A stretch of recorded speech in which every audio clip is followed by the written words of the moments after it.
Hi folks, it's Brendan from Shay Davis here, and today I'm reacting to my wife Susie's video about learning A1 intensive French at Alliance Française here in Paris. We're doing two different videos because we had two very different experiences, and we thought it would be very useful for you to hear mine as well as hers. What I'm going to do is go through her video in real time on my end, but I'm going to cut out the dead spots. I'm only going to show you where I have something to say that is very much a strong agreement where I want to add a thought, or if I had a very different experience based on my different cultural background, and I think that would be useful to you too. So for background, I'm a native English speaker. Hopefully you can tell, Southern US by way of Los Angeles. And so learning French has been a different experience for me all around. I started using Duolingo about 4.5 years ago. Susie has been using it about 1.5 years, and we'll talk about that in separate videos in more detail.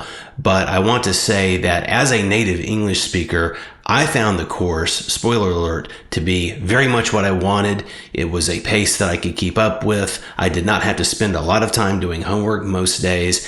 And in general, it was more suited to someone like me, and therefore it might be suited to you too. So let's dive in. Bonjour mes amis, I'm Susie. I took A1 intensive courses in Alliance Française last year. People been asking me, is Alliance Française worth it? How much does it cost? How do I sign up? What they teach every day? So here is my honest review. Literally, I took a journal of my experiences every day when I studied there.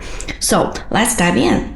Everyone could learn from Susie's study methods. She is obsessive in a good way, and it really paid off for her. Alliance Française is like the official go-to places for you to learn French all over the world, in all the major cities. Their building in Paris is huge. It's beautiful. I definitely agree with this. The campus is beautiful, and Susie wanted me to also mention, because she forgot to, that they have really nice facilities for you there besides the classrooms. There is a library that you can use for a year after you've signed up for even one class. Even if you're not currently enrolled, you can go and use the library with your student ID. And they have other resources there. They have a theater where they do cultural events. It's really cool. If you choose A2 and above, you will take their online placement test.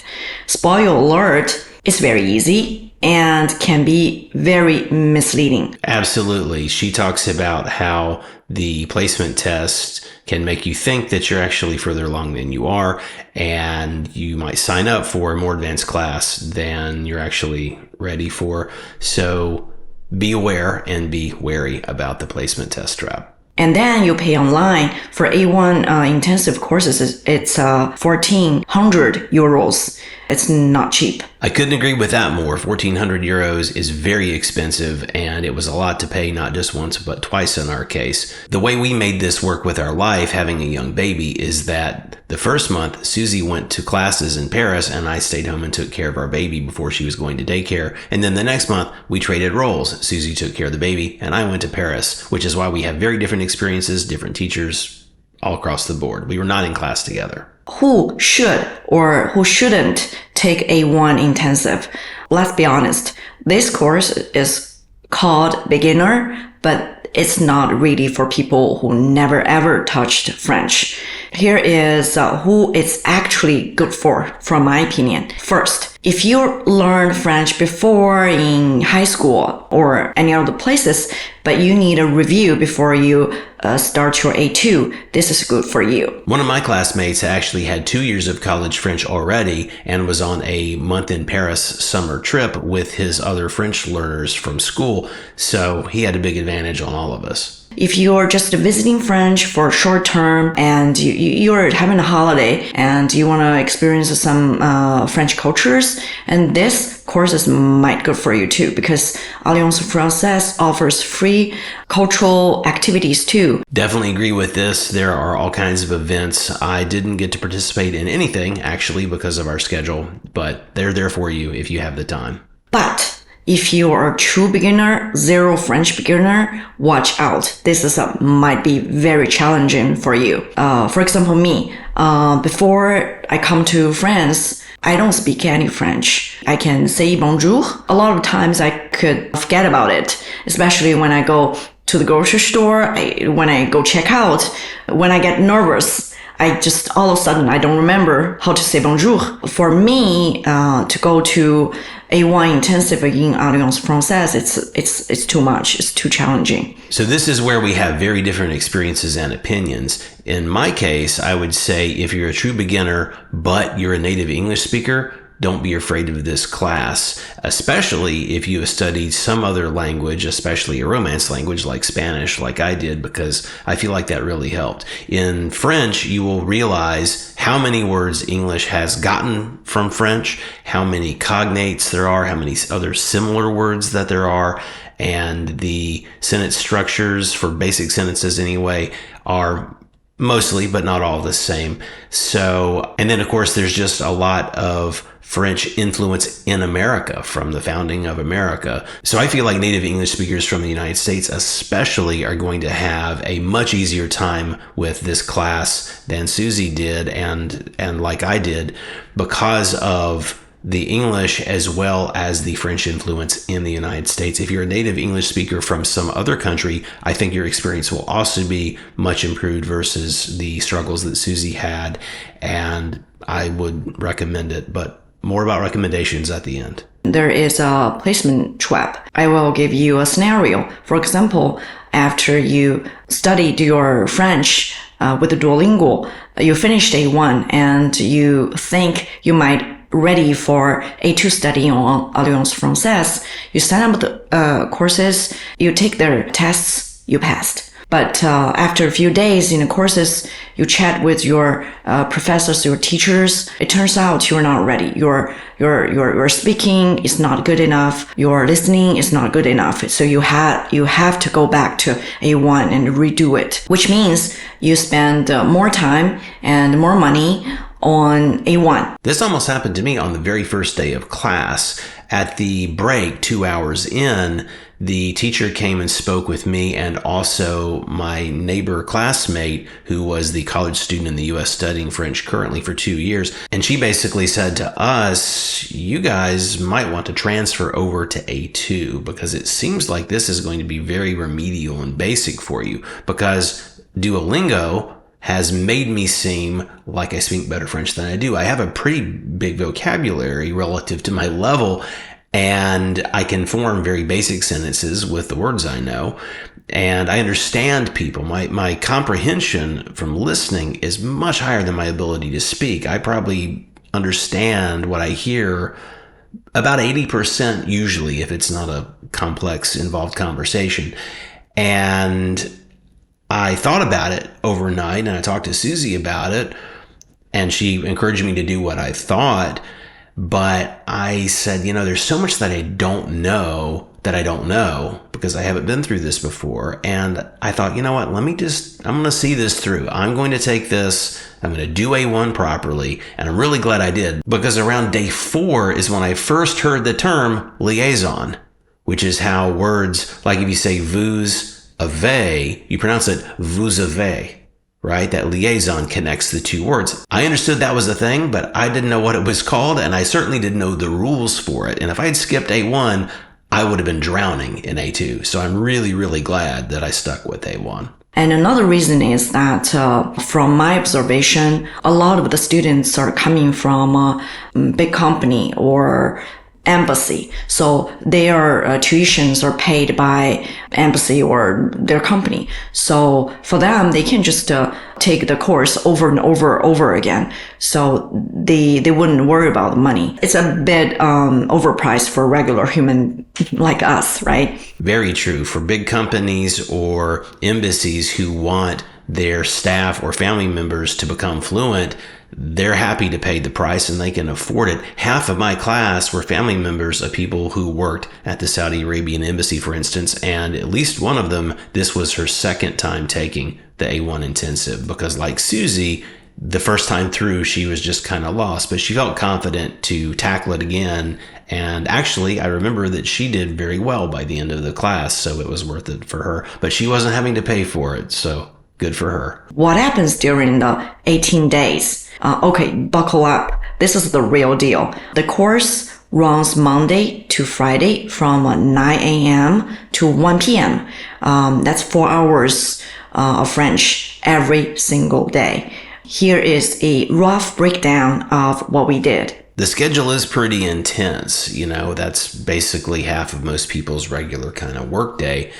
And again, it's a commitment. It's called intensive for a reason. So I would say that for me, I really benefited from that. It let me totally focus, especially because we have a baby at home. I work for myself. We're dealing with administrative things in France all the time. There's so much competing for my attention that being in an environment that forced me to put my phone on silent and just focus on learning French helped me enormously. That was a feature, not a bug, from my point of view. Now, as far as Susie's day-by-day breakdown, I want you to watch her video because her take is amazing. I'm only going to show you the pieces where I really feel like I have something to add that would help you. Because there's not much of students there, so everybody gets a chance to practice, everyone, for each topic. Our teacher was great in my class. She made sure that literally everyone interacted on every single assignment. You could not hide. So there are a few times I wanted to hide, but I'm really glad that she had the methodology she did. It helped me a lot. And the age range is huge. The age range in my class was 18 to, I think the Italian guy was 65. So very true. Actually, only me is the real beginner. All the other students seems like has some kind of a basics already. Actually, in my class, most of us were complete beginners. There were a few people who had lived here for a while, but this was their very first time properly studying. The college student on the summer trip was the only person who had formal French language training in my particular class. So if you're a true beginner, you won't necessarily be the only one. It just depends on who signs up when you do. And our teachers only speaks French, and we're not allowed to speak English in our classes, even during breaks. My experience was a little more generous than that. Our teacher did mostly speak French, but when she had to, she would resort to English to clarify something. And on the breaks, she would come over and give us a tisk, tisk, tisk. If she heard us just chatting away in English, she would say, speak French, speak French, speak French. She would say that in French. And then if we didn't get it, she would say it in English. But I talked to her plenty in English, like before and after class and during a break if I had a question that was usually about something logistical versus the course itself. So our teacher was a lot more generous than that, and her English was great. I will say that Susie told me that her teacher's English was not good, and that made it very hard because Susie couldn't get clarification on questions when she would ask. As I said, my teacher did teach primarily in French. That's kind of the assignment for her. But she would also use her whiteboard and she would write out sentence structure. And then above the French words, occasionally she would write what the English was, like je, J-E is I. And so she did that at the beginning until we got the hang of it. She did less of that as the class went on and we all kind of got the very basics, and she really drilled the basics into us. So I'm a big fan of my teacher. If I took courses there again, I would do my best to get that same teacher. French has this liaison, so it could be very different compared to what you learn by yourself. You could probably just pronounce that in an English way. She's thinking of me when she's saying that, because once we learned how to properly say things and we learned what liaisons were and how to use them, we realized how screwed up our French was from Duolingo and our self-study. There is a staff coming to our classes and to introduce their cultural activities and inviting us to join free activities. Now, Susie's saying free.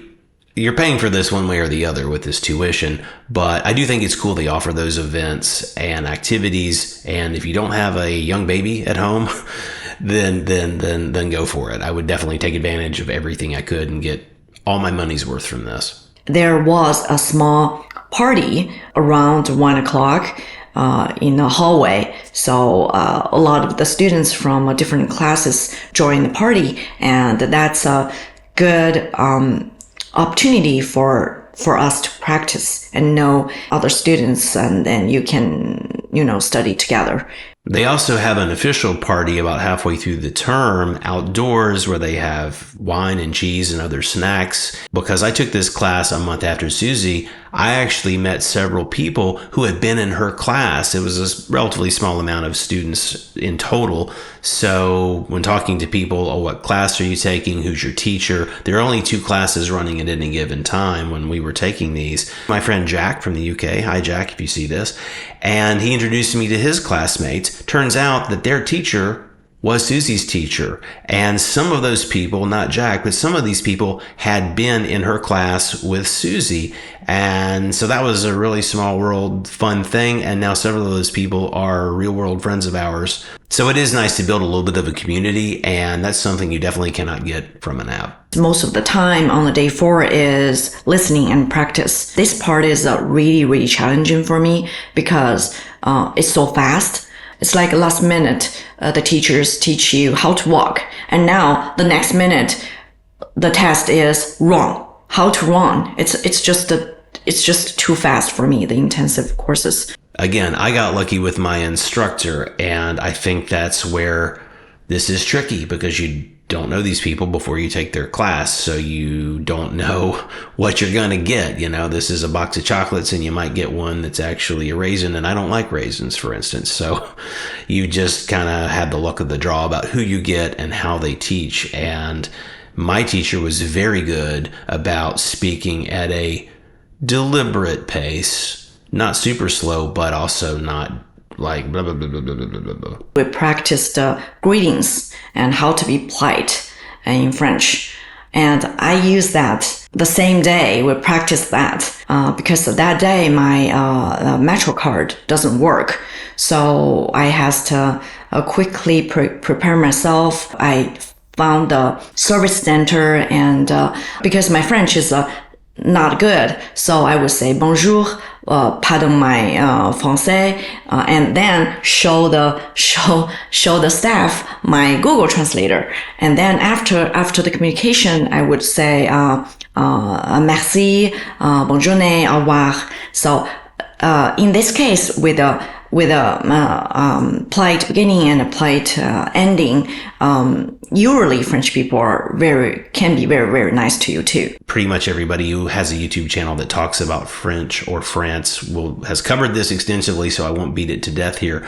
But that sure does go a long way. It's not just the nice thing to do, it's the practical thing to do, especially when we're struggling along as best we can with our bad French, but we're really trying. If people have any English, they're going to dig it out of their memory banks. Even if it's something left over from high school, they're going to pull it out and help you.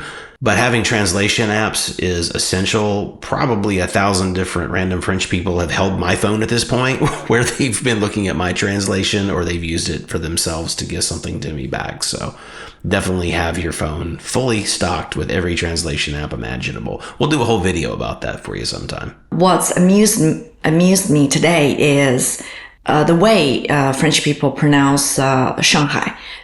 Because H is silent, so the way they say Shanghai is Shanghai. If you're a Western English speaker like me, you're going to realize how many French words you have been horribly mispronouncing your entire life. Words that we have in America or in Canada or the UK, but we don't say them right. In day 9, we learn more verbs and we continue practice listening. For me, this is very challenging because it's I feel like 70% of the vocabularies from my listening materials are new, very strange. So for me, I feel like swimming in strange vocabularies, and I have to fish a little bit of this. Now, this is a place where Duolingo actually did give me a big advantage because I had been using it for maybe 3.5 years before I took this class. Susie had only started less than a year before, so I already had a much bigger vocabulary. I think that it told me that I had around 2,000 French words at the time. So I still have the problems that she had in terms of making the sentences or understanding everything I'm hearing, but I knew a lot of the words I wanted to say, at least, so I could speak like a very small child in very simple sentences and make myself understood for the most part.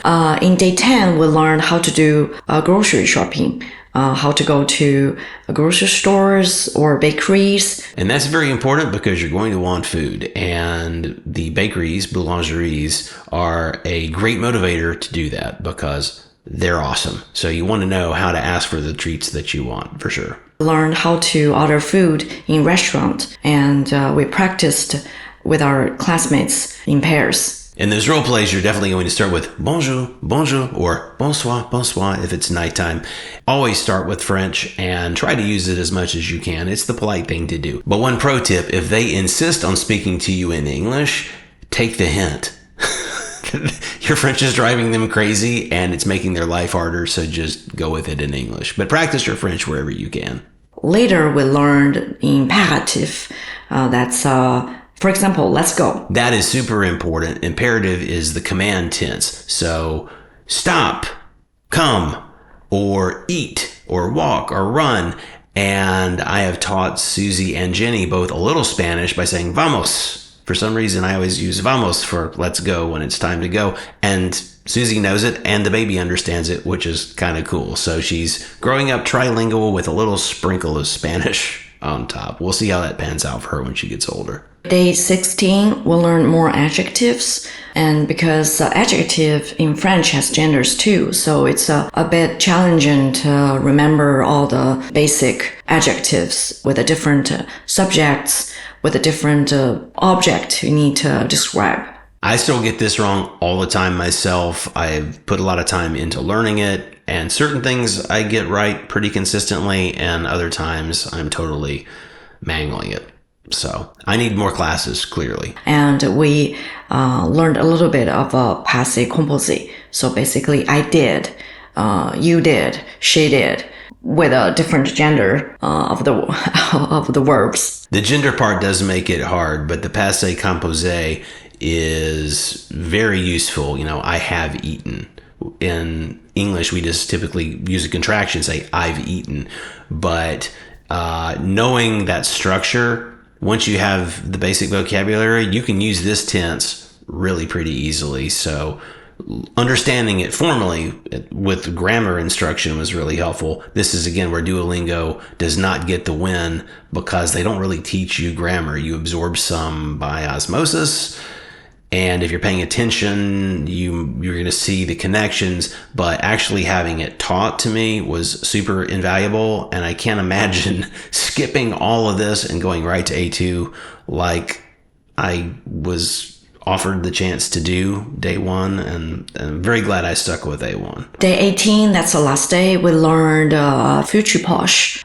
That's something like I am going to. It's probably the most easy future tense in French. I'm only stopping here to also agree and give that a big thumbs up. Super useful. Those two tenses, other than the present tense, if you can get those down, if you can understand passé composé and future proche plus present tense, most of your life, communications, travel, getting around, most of your day-to-day stuff is going to go pretty smoothly once you have the vocabulary and you can get your ear developed better. My honest advice for absolute beginners in French. If you're learning French from zero, like I did, here are 5 things I wish someone had told me before.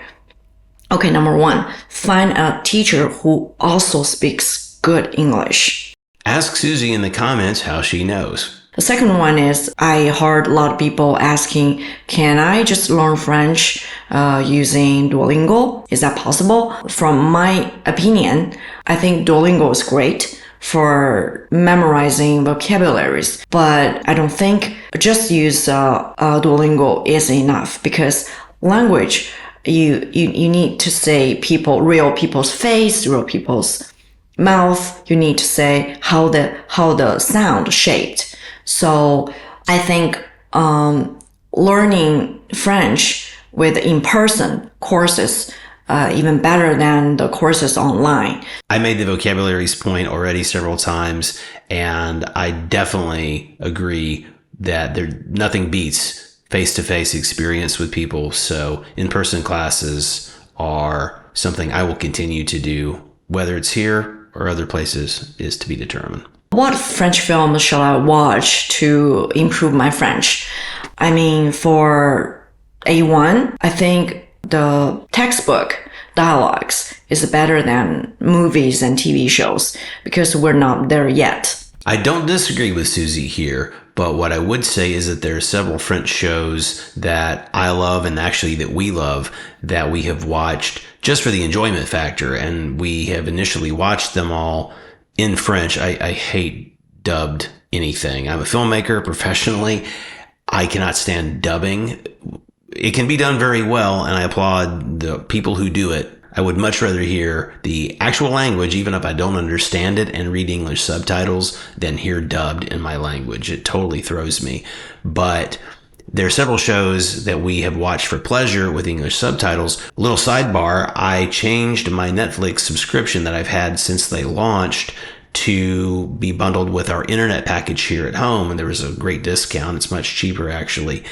But it does mean that I only have the French store. The main content that I was watching from the US is still there typically, but sometimes they don't have English subtitles available. It's only French. So that kind of forces the issue. But we've also really enjoyed the show Lupin, which means wolf, with Omar Sy. He's awesome. Great show. And that's French as it can be. I've also really enjoyed the French real estate reality show about this family who's built a great real estate business here over a couple of generations. Now, the English name on Netflix is The French Agency, but it's L'Agence, L'Agence.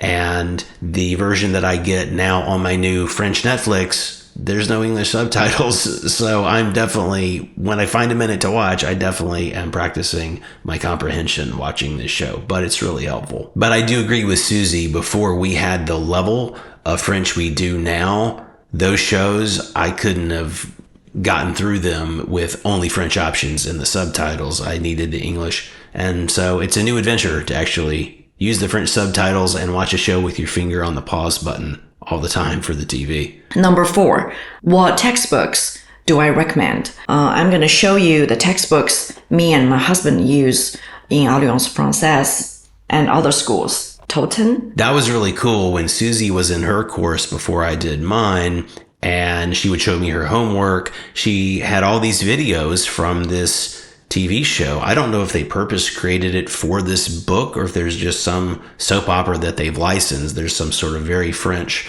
soap opera that is broken up into these chunks throughout, and maybe they just had someone who's really smart at building a curriculum who went through this series and thought we could find the ways to organize this and make it teaching material. It was really fun. The show's kind of terrible, but it's fun. It's funny bad as opposed to painful bad. The second book, Edito.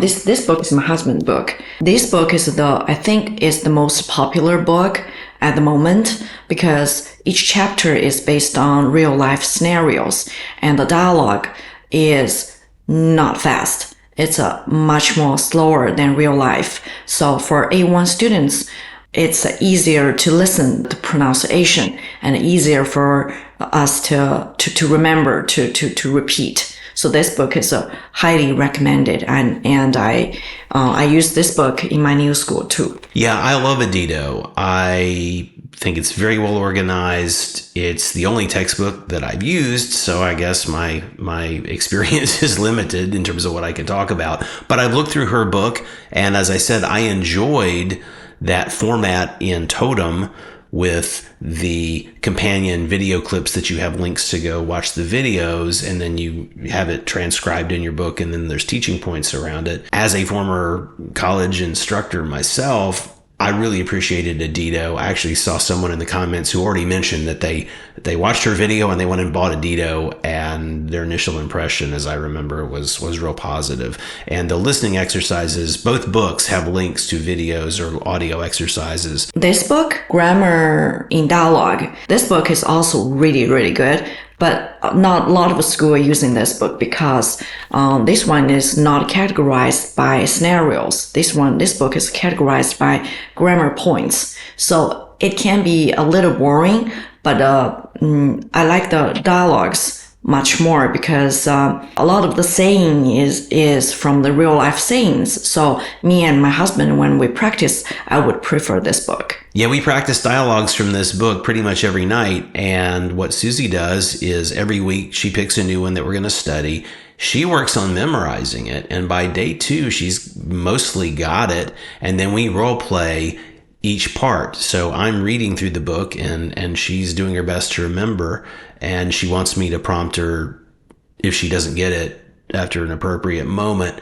But then we'll flip the roles. And I also like that book focuses on teaching one or two very specific grammatical points within a otherwise realistic dialogue. And that's where those 2 tenses we talked about earlier really get exercised. Either the, I have done something or I am going to do something. It's a lot of dialogues that focus on those and back and forth as we're getting into it. There's a lot of back and forth between present and passé, composé and future proche, which again is the most useful stuff. Your daily chit chat with people and running around in shops, that's mostly what you're going to use. So I think those dialogues are great. Okay, last but not least, I would recommend you prepare a folder like this because in France, teachers likes to hand out these kind of A4 papers a lot. Yeah, if you haven't lived here, you have truly no concept how much French people love paper. They love sending things by snail mail and they love phone calls. We have videos about that in terms of daily life. But organizing your stuff, Susie is the binder queen. She has got her side of our entire life thoroughly categorized. My stuff's in folders. I have a system, but her system works for her and it's a good system. I learned my A1 3 times.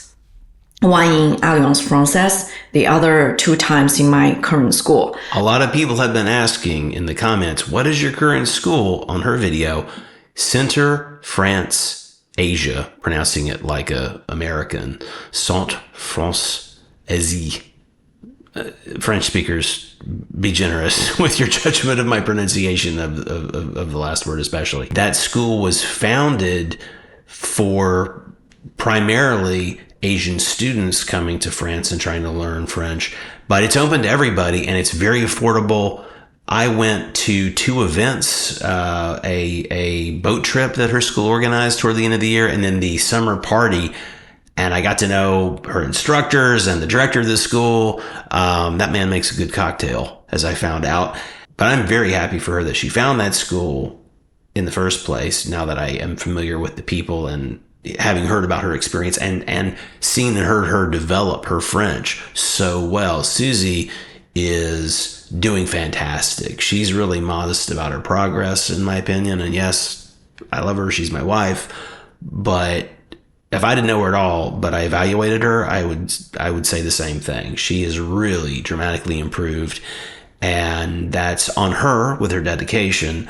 But that school that she's at now has been great for her. Alliance Française was great as a baptism by fire, but this school has been wonderful at really giving her what she needs at a pace that she could digest it. So, big fan. I feel like one day it's just clicked. I feel like I finally understand because before I couldn't understand French people talking. I couldn't catch the verbs. Because their verbs has so many conjugations. After I learned A1 3 times, I finally clicked. I just clicked, and now I could catch the verbs. I finally feel like I understand French people speaking French. She's doing great. She's honestly doing great. Final thought. Would I recommend Alliance Française A1 intensive courses for you? Yes. If you, number 1, already know some French. Number 2, you are super motivated. Number 3, you need some kind of a structure and a fast pace. I recommend it for you. So again, I agree with all of that, But as a native English speaker, I don't think you have to know any French besides what you already know culturally. My paternal grandmother is French from Louisiana. She passed away when I was very young, so I don't even know if she spoke French. She probably did because her parents were from France. But the amount of French that worked its way into English is extraordinary. And there's a little English that French have now adopted too. So my only disagreement with Susie's recommendation is I would take number one off the board if you are a native English speaker, especially from the United States. I think you will be just fine. But if you're a non-native English speaker like Susie, your experience is probably going to be a little closer to hers. Doesn't mean you shouldn't take the class, just understand what you're getting into ahead of time and be prepared to really work super hard and do all kinds of things outside of class to help connect the dots for you. And that it may be more of a struggle for you than it was for me. I know it drove Susie crazy sometimes when I would come home and she would say, "How much homework do you have?" And I don't. I mean, yes, we had homework every single day, but I would do it in 15 minutes on the RER train or something, or on the metro, or I would do it in the library for 10 or 15 or 20 minutes after school. I didn't bring the homework home. I would still study some at home. I did that every night because I wanted to get my money's worth out of the class, but I didn't have hours just to have the basic understanding. That's where the really big difference is with our recommendations and our cultural backgrounds, and part of why we are doing the two videos. But I don't recommend to you if you are a total beginner. See my last point for my take on that. Or if you have no time to do homework after school. And again, if you are coming from a background more like me, you probably won't need hours to do the written assignments part of your homework. You still want to spend time studying, reviewing your day's work. You're an adult, you're watching this because you are learning French, you have learned French, or you're curious about learning French. And so therefore you know how you work and study and how you learn. Your situation is going to be different than either one of ours, but you may be closer to me, closer to her. So we want to give you the two perspectives. Or you might think French is easy. Haha. No, it's not easy. It was easier for me than Susie, but it's not easy. What do you think? Would you ever take an A1 intensive courses like this? And let me know in the comments below. And if you like this video, please subscribe, like this video, and say something in French in the comments below.